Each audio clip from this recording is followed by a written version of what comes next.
This video is entitled, How to Lose a Narcissist in 10 Days.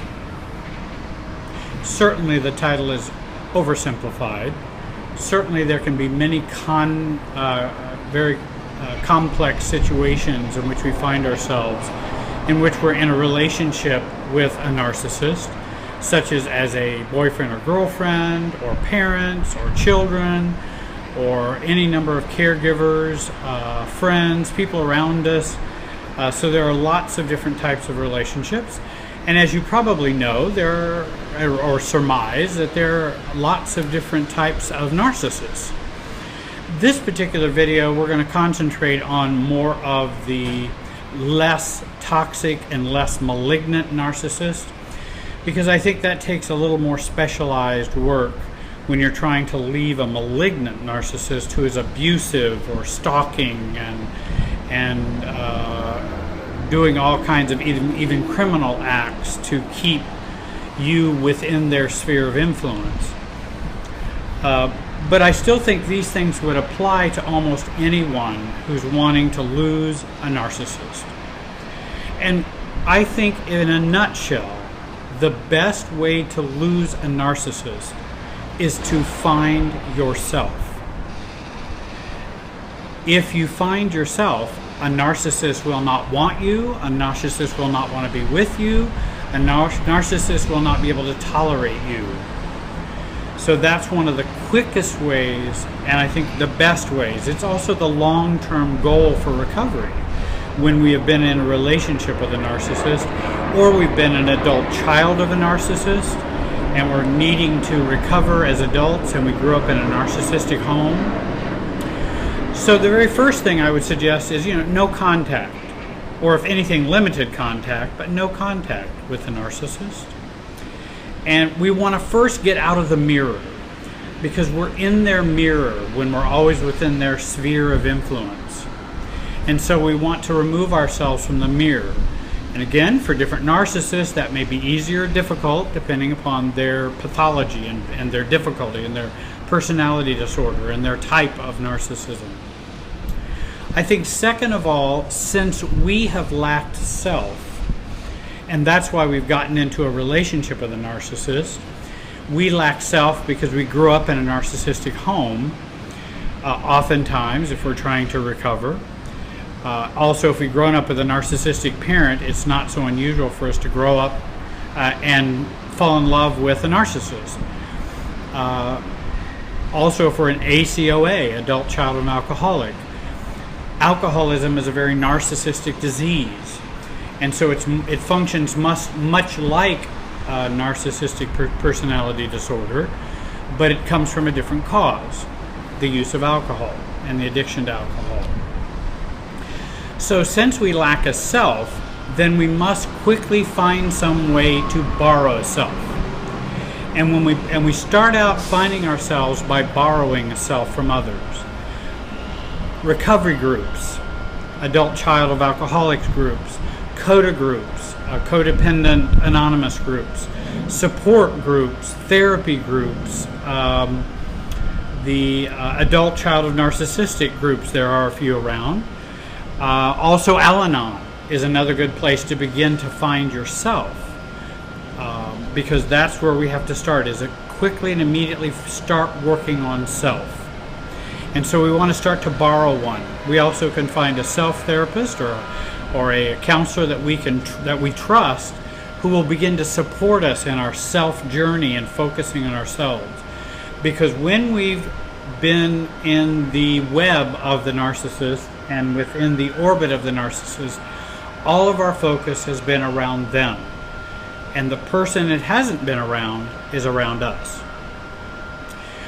I would also suggest no contact with the flying monkeys, that you withhold that communication interaction with those whom the narcissist will send out to try and persuade you to come back, or to convince you, or to encourage your cognitive dissonance, meaning I don't know whether I should stay, I don't know whether I should go, and I feel caught in that dissonance.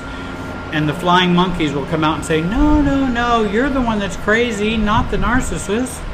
No, it's not your mother, it's you. You know, why do you give mom such a hard time? Well, mom's the narcissist. And then all the siblings come out and they're all telling you, no, no, no, it's you.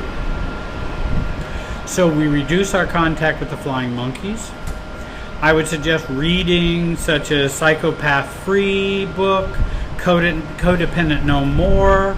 I would devour videos on sense of self, growing in a sense of self, overcoming codependency, and lack of self. There are lots of videos out there that can be of help to you.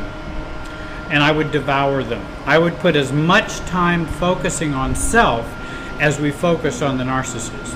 And that's really hard because we don't realize how much time we've spent focusing on the narcissist.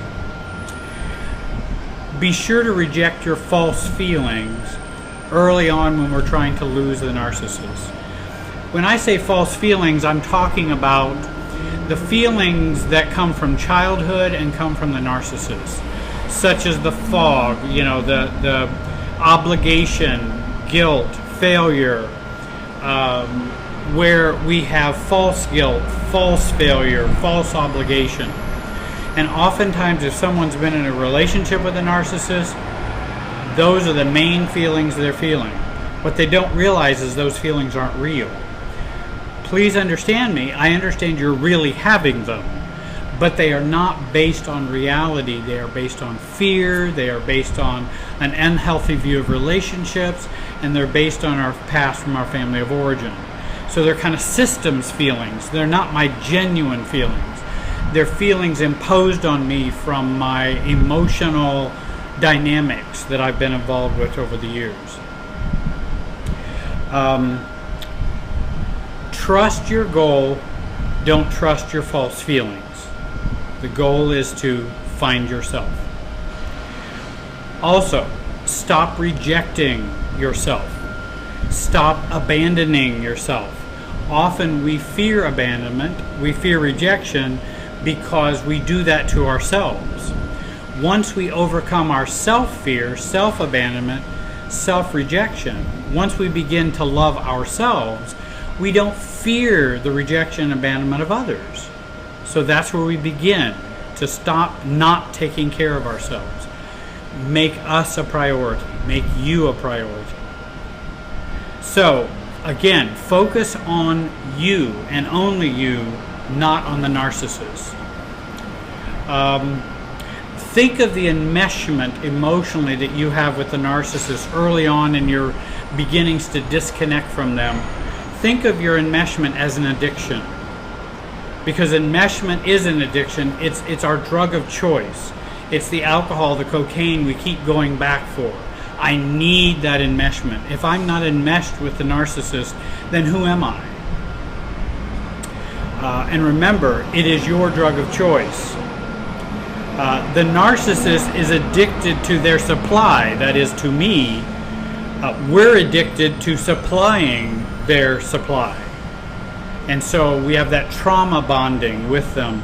And so we want to see it as something that is cunning, baffling, and powerful, as Alcoholics Anonymous says. That enmeshment is cunning, baffling, and powerful.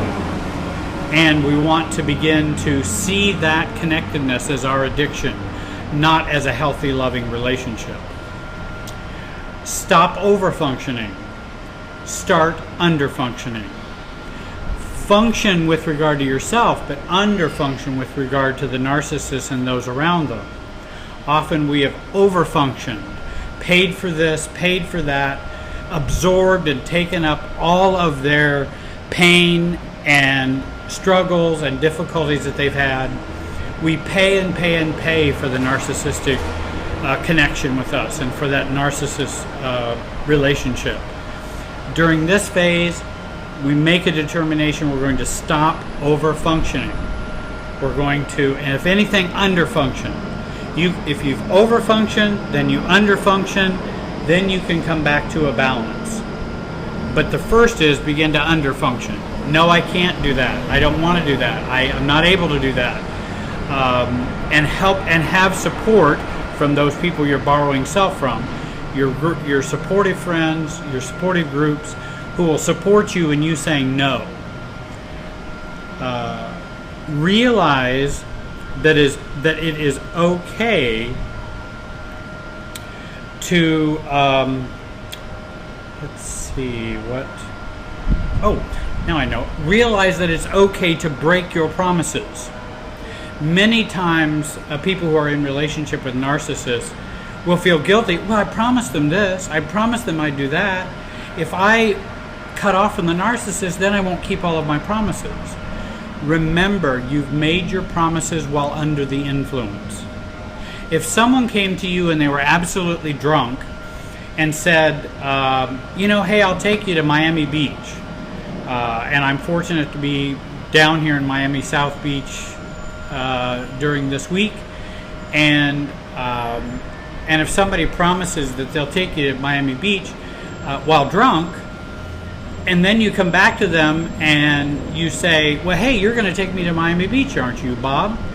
And Bob goes, what are you talking about? And, oh, that's right, you were drunk, so I guess we probably aren't going to Miami. No, we're not. And we understand that if you're under the influence, you make bad promises. You overfunction. You overpromise. And so I believe it's okay to break those promises while made under the influence of a narcissist or made under the influence of enmeshment, emotional enmeshment. And remember, consider you are under the influence. I would consider also in the first 10 days you might want to think about treatment. Many have experienced PTSD, post-traumatic stress disorder. Many have experienced depression, pain, trauma, codependency, and sometimes for many it can be very helpful to go into treatment, even inpatient treatment, to get away and to find yourself in an emergency way. I know one site that we have used, it's called On Site, and it's down in Nashville, Tennessee. That's a treatment facility that would help with codependency and trauma and those kinds of things. Also, don't believe any change, don't believe in the narcissistic hibernation, and don't believe love bombing during this period. When love bombing happens, hey, I love you, I don't know why you're upset, I'm so sorry you're unhappy, it was all my fault. Don't believe that. Don't believe hibernation, where all of a sudden they become wonderful and not the narcissist. That's where their narcissism has gone into hibernation. And don't believe the change that you see. Real change does not happen for a year. That's one of the things when I used to help folks in inpatient treatment for alcohol and drug abuse, and they would say, wives would come in, and I would treat the family members who come in for the alcoholic and addict, and they would say, hey, well, when do we know they've really changed? And the rule is always, at a year, you've got a good hope that there's really change happening. And that's what I tell folks when they're going to say, well, you've really messed up my life, you've been into drugs or alcohol, or you promised this or you promised that, and you don't keep your promises. If you can do that for a year, then we can maybe be out of the woods.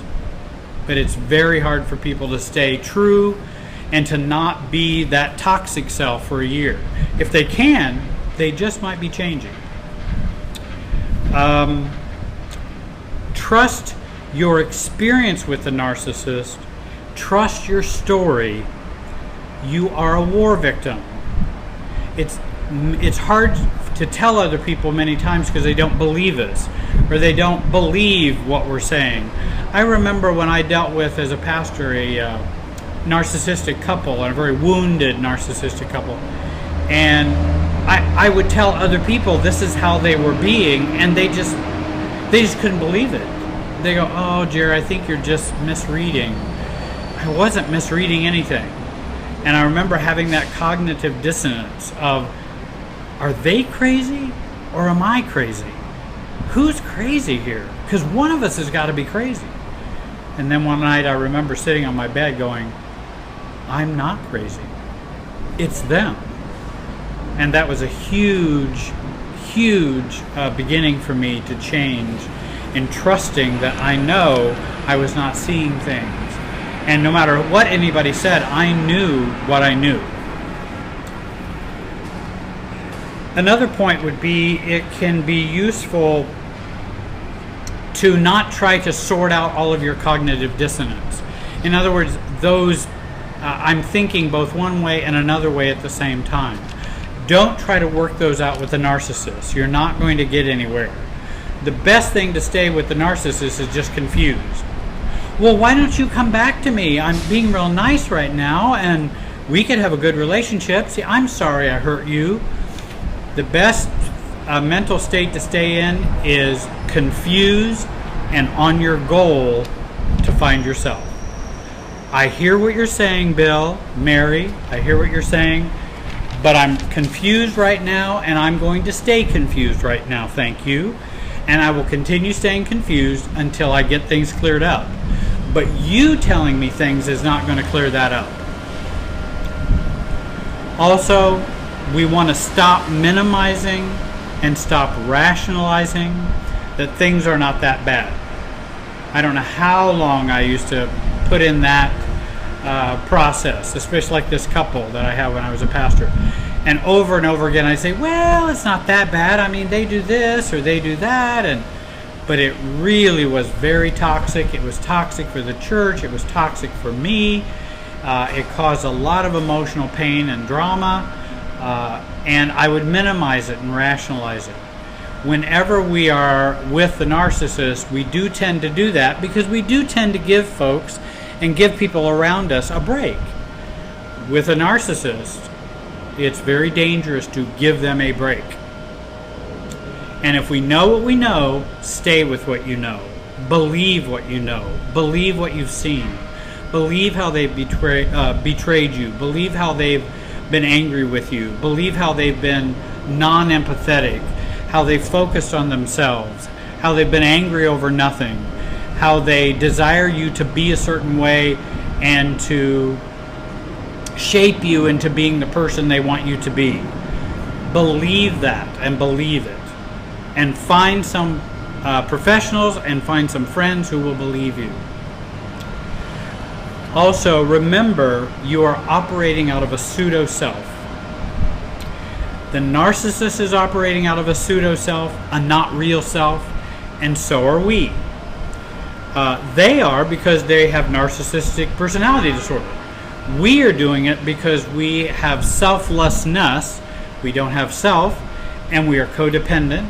We've probably never known ourselves, and so we operate out of a pseudo-self. In other words, I'll be or do whatever you need me to be or do to make people happy. That's a pseudo-self. I'm always scanning and make sure that I'm keeping the image right. I'm not doing it because I want to or I believe, or it's because those aren't important. My wants, needs, beliefs, values, opinions are not important. I just need to live in a way that everybody else likes me. That's a pseudo-self. That's not an authentic, real self. So remember, you're going to be operating out a pseudo-self for a while. You need to be with people who can be supportive of you during this vulnerable stage while you're beginning to back out of the pseudo-self and finding a real self. There are many more things that I could share with you about losing a narcissist in 10 days. And I'd be happy to work with you. You can contact me at the telephone and the email address that I have on the screen. I've got 120 some videos on YouTube. Whether you live in Los Angeles or Miami Beach or the Midwest or in any country around the world in which you have internet connection, I work with individuals, couples, even families, to help them in their recovery and finding a sense of self. That is my expertise. I really want to thank you for watching today. I hope this video was a help to you, and have a great day.